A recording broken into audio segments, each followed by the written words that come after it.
Let's Make Trend Twister. Let's make trend twister. आइए जायजा लेते हैं आज की सोशल मीडिया की वायरल हलचल का। असम में 6 आदिवासी समुदायों ने अनुसूचित जनजाति के दर्जे की मांग को लेकर प्रदर्शन तेज करने का ऐलान कर दिया है। मीडिया से बातचीत में ताई अहोम संगठन ने 15 अक्टूबर से पूरे असम में प्रदर्शन को तेज करने की घोषणा की। उन्होंने कहा कि प्रधानमंत्री ने 2014 में वादा किया था कि उन्हें एसटी का दर्जा दिया जाएगा, जो पूरा नहीं किया गया। और प्रतिवादी कार्यसूचीकेटा मैं आपलोगक जनाब विचारिছোঁ जे अहा अक्टोबर माहत चराइदेउ जिलात आमार जो समदल कार्यसूची हब।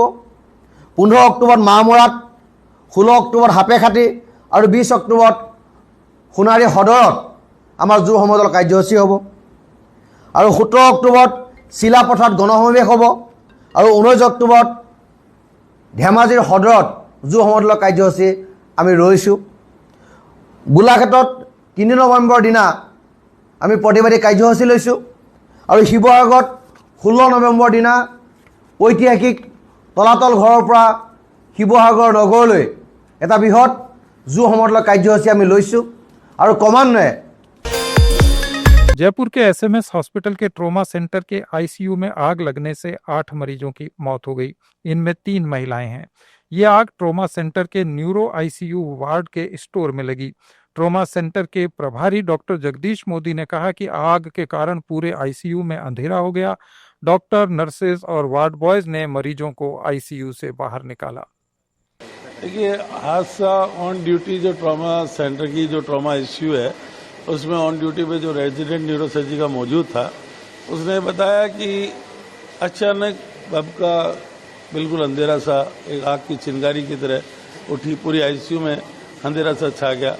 आपस में भाग दौड़ के चक्कर में ट्रॉमा सेंटर के उस आईसीयू के doctor, resident doctor, nursing staff, अन्य वार्डों के नर्सिंग स्टाफ भी आए, वार्ड बॉय भी आए। उनको निकालने की पूरी कोशिश की। उसमें कुछ थोड़ा समय भी लगा और क्योंकि अंधेरा हो चुका था, गैसेस अलग तरह की विषैली गैसेस बन चुकी थी। और उसी भारत की चेतावनी के बाद पाकिस्तानी सेना के मीडिया विंग आईएसपीआर की तरफ से गीदड़ भभकी दी गई है। आईएसपीआर ने कहा कि अगर भविष्य में भारत के साथ युद्ध जैसी स्थिति बनती है तो पाकिस्तान उसका जवाब तेज, निर्णायक और विनाशकारी तरीके से देगा और दूर तक के इलाकों को निशाना बनाएगा। आईएसपीआर का ये बयान ऐसे समय आया है जब दोनों पक्षों के शीर्ष सैन्य और राजनीतिक नेता कड़े बयान दे रहे हैं। देश में आई लव मोहम्मद पोस्टर को लेकर चल रहे विवाद के बीच कांग्रेस नेता इमरान प्रतापगढ़ी ने एक वीडियो पोस्ट किया। इसमें वो पैगंबर मोहम्मद के पैगाम सुना रहे हैं कि इस्लाम का कहना है कि अगर तुम्हारा पड़ोसी भूखा है तो तुम पर खाना हराम है। वो पड़ोसी हिंदू भी हो सकता है, मुसलमान भी हो सकता है। इमरान ने कहा कि पैगंबर मोहम्मद पूरी दुनिया के लिए रहमत है। ये वीडियो सोशल मीडिया पर वायरल है। आप अल्लाह के रसूल के लिए जो लफ्ज इस्तेमाल हुआ वो रहमतुल लिल मुस्लिमीन नहीं हुआ, रहमतुल लिल आलमीन हुआ। पूरे आलम के लिए रहमत बन के आए हैं, सिर्फ मुसलमानों के लिए रहमत बन के नहीं आए। जब इस्लाम ये कहता है कि तुम्हारा पड़ोसी भूखा है तो खाना हराम, तो पड़ोसी में मुसलमान पड़ोसी नहीं कहा गया। पड़ोसी कोई भी हो सकता है, वो हिंदू हो सकता है, मुसलमान हो सकता है, सिख हो सकता है, ईसाई हो सकता है। आपको ये बातें अपने किरदार में उतारनी पड़ेंगी। एक बहुत बड़े हिंदी के विद्वान हैं, उन्होंने एक दिन बहुत अच्छी एक बात कही कि मुसलमानों, आज के दौर में कोई तुम्हारी किताबें पढ़ने नहीं जाएगा, कोई ये नहीं पढ़ेगा कि हदीसों में क्या लिखा है, कोई ये नहीं पढ़ेगा कि तुम्हारी पवित्र कुरान में क्या लिखा है। वो तुम्हें पढ़ेगा, तुम्हें देखेगा और उसी से अंदाजा लगा लेगा कि तुम्हारी किताबों में क्या लिखा है। इसलिए अगर अपनी किताबों का असली चेहरा दुनिया के सामने रखना चाहते हो तो अपनी किताबों को अपनी जिंदगी में उतार लो, अपने किरदार में उतार लो। ये बात आपको समझनी पड़ेगी। सोनम वांगचुक की रिहाई को लेकर देश के विभिन्न संगठन अलग अलग राज्यों में प्रदर्शन कर रहे हैं। हिमाचल प्रदेश, अरुणाचल प्रदेश और पुणे के बाद अब नागपुर में प्रदर्शन किया गया। प्रदर्शनकारियों ने शांतिपूर्वक प्रदर्शन किया। पोस्टर्स पर सोनम वांगचुक और लद्दाख के लिए जस्टिस जैसे नारे लिखे थे। ये तस्वीरें सोशल मीडिया पर खूब शेयर की जा रही हैं।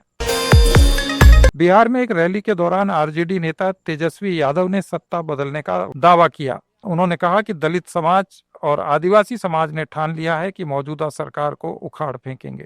हो गया, सत्ता बदलने जा रही है, बिहार बदलेगा। दलित समाज, आदिवासी समाजों ने ठान लिया है मौजूदा सरकार को उखाड़ फेंकेंगे। केंद्रीय मंत्री गिरिराज सिंह ने पटना में मीडिया से बातचीत करते हुए चुनाव आयोग से निष्पक्ष चुनाव की मांग की। उन्होंने कहा कि निष्पक्ष चुनाव होगा और किसी की धांधली नहीं चलेगी। क्या चुनाव आयोग से हम लोगों ने भी फेयर इलेक्शन की ही मांग की है और फेयर इलेक्शन ही होगा, धांधली किसी की नहीं चलेगी। बिहार कांग्रेस अध्यक्ष राजेश राम ने आरजेडी नेता तेजस्वी यादव से मुलाकात के बाद महागठबंधन की बराबर की हिस्सेदारी की बात कही। उन्होंने कहा कि इस समय सभी की हिस्सेदारी है और इसी के अनुसार हम काम करेंगे।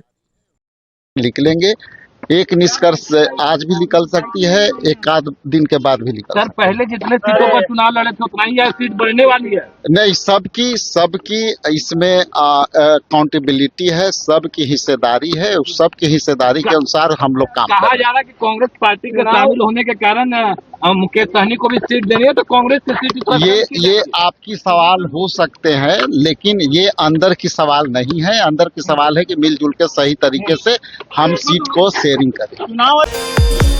भूटान में मोचू नदी में अचानक आई बाढ़ के कारण अस्थायी आवास और मजदूर कैंप्स में कई परिवार और श्रमिक फंस गए। इस दौरान भूटान ने भारत से मदद मांगी और भारतीय सेना ने मदद का हाथ बढ़ाया। हेलीकॉप्टर तैनात कर दिए और सेना ने इन श्रमिकों को सुरक्षित स्थानों पर पहुंचाया।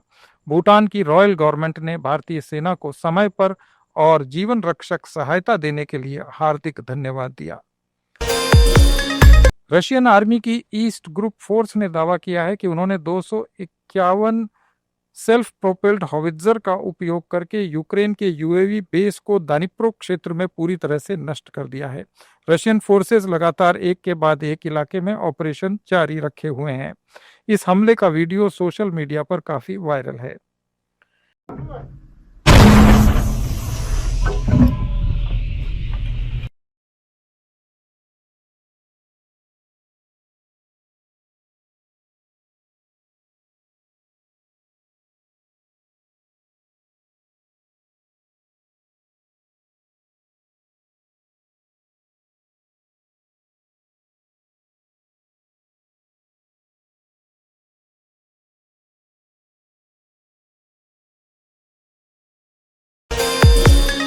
पश्चिम बंगाल में भूस्खलन से जनजीवन प्रभावित हो गया है। इसको लेकर उत्तराखंड के मुख्यमंत्री पुष्कर सिंह धामी ने चिंता जाहिर की।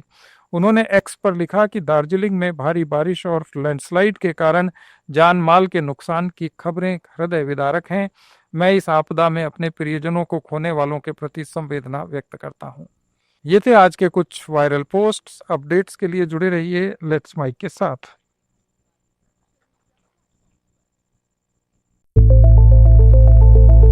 It's time for news. It's time for more than radio. Presenting the first radio news app, Let's Mic.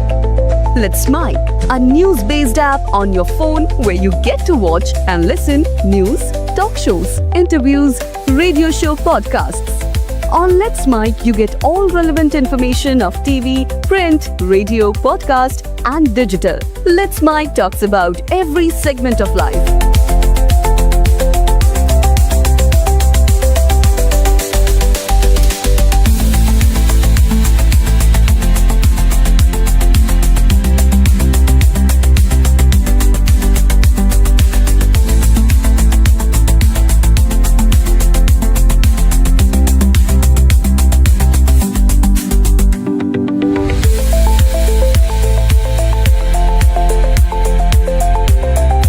Download the app now from Play Store. Available both on Android and iOS mobile phones. Follow us on YouTube, Instagram, Twitter, LinkedIn, Facebook, Telegram, WhatsApp, Snapchat. Let's talk, let's connect, and let's mic.